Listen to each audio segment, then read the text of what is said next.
Visions. It's episode 4, The Village Bride. And Dirk is gonna reveal the answer to the trivia. All will be revealed now. Yes. So the answer, in case you guys didn't know this already, whose quote is famous? Punch it, hey, punch it, whatever. That was Han Solo, guys. Everybody should know that, right? Wait, did you say punch it? Punch it, yeah, right now. There we go, yeah. So yeah, that's a Han Solo quote right there. Very famous. I like that quote. We can use that a lot. Almost as famous as "I've got a bad feeling about this." Pretty close. Yeah, So, but I like punch it because I like the punch. yeah, I right. like punch too. Punching is fun. Punching is fun. Have it come up as a cartoon word balloon or something. Punch. Okay, so I just want to go ahead and this one's going to be really quick, guys. I think our consensus was that it wasn't like the most fabulous thing we have ever seen, and definitely not the best of the 4 so far. It doesn't really look Star Wars-y to me. If it wasn't in the Visions category, I wouldn't have even known it was Star Wars, except they do use the Force, which but it's so minute that I just wouldn't have realized, in all honesty. Some of the technical things, like there's a flashback at one point, and I honestly had no idea it was a flashback until I watched it like 2 or 3 times. So they didn't have a really good transition between what was going on currently and the flashback. So I thought that was kind of a problem. And I felt like the whole thing was very like melancholic. It was slow, kind of apathetic. Like it was kind of like even when there was times where I felt like there should have been like some intense emotion, it just wasn't there. It was just the delivery was just like flat.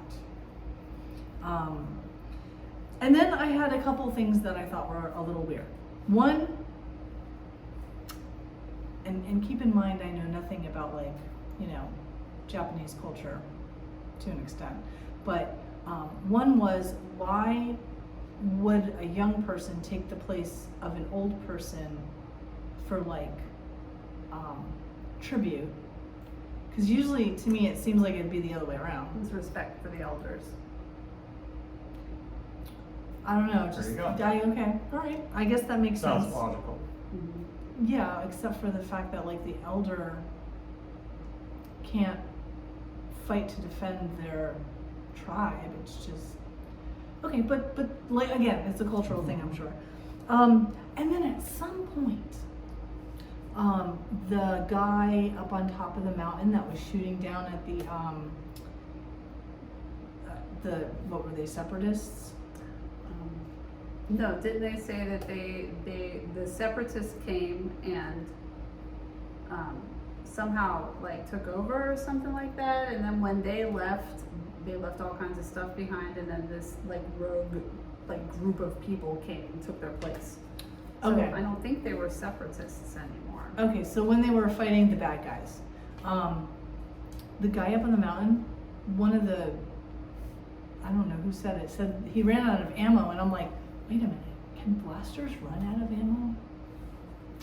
That's a good question. Yes. Maybe that's our trivia question for this Can week. they? Is, Yes. can blasters run out of ammo? Leave it in the comments below. What did you think? It's not my favorite, and I think that the best part about it was the art again.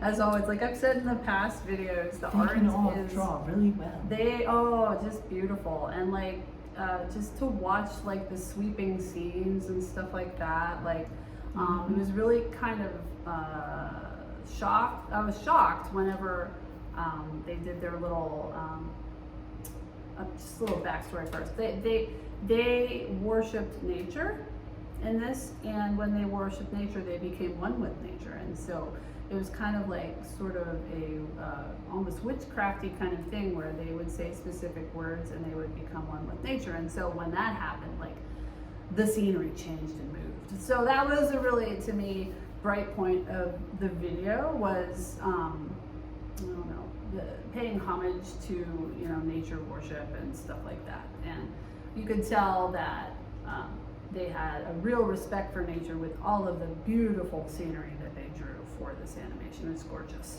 just gorgeous. I love that it was all outside. Even the huts were very outdoorsy and stuff. Mm-hmm. And then the other thing that I truly loved about the film was the main Jedi, wasn't really a main character, I guess, but the main Jedi's costume, you know, was intriguing with the great mask design and, you know, the cloak and stuff like that. It was, they left a little bit too much unanswered for me to enjoy it. I like a little bit of more closure for a film, and I wanted to know more about that character. I wanted to know what was going on. I was just left with question marks, but it was beautiful. Yeah, and my take on it is that it seemed like, because we're all kind of repeating this aspect, it seems like it's very steeped in Japanese mysticism or culture or heritage, things like that.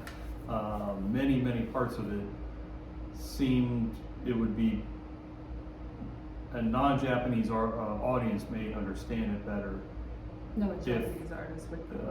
Audience would Right. understand it better if they knew a little bit more about why he was hauling his bride up the hill, so you know she wouldn't have dirty feet, or Like, why not just put shoes on? oh yeah, or there's many you know aspects of it where it seems like it was kind of steeped in mysticism like that.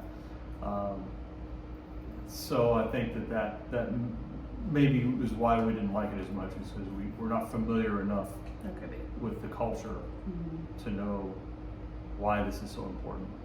You know, even after, because one of the things we do is we also watch the filmmaker's point of view, like after it's in extras if you're unaware that it exists, but like each animation has a kind of a behind the scenes with the director of the film. And even after watching that, because I thought, okay, maybe watching that, you know, I would get a better vibe for it, but it was like, to me, it just was the same feeling. Like the director spoke at a pace that was so incredibly slow that I felt like I was still in that like slow panning landscape shots. Like I couldn't even, and there was really not a lot of explanation other than they wanted to, emphasize nature worship and specifically mountain worship, which he specified is not a religion.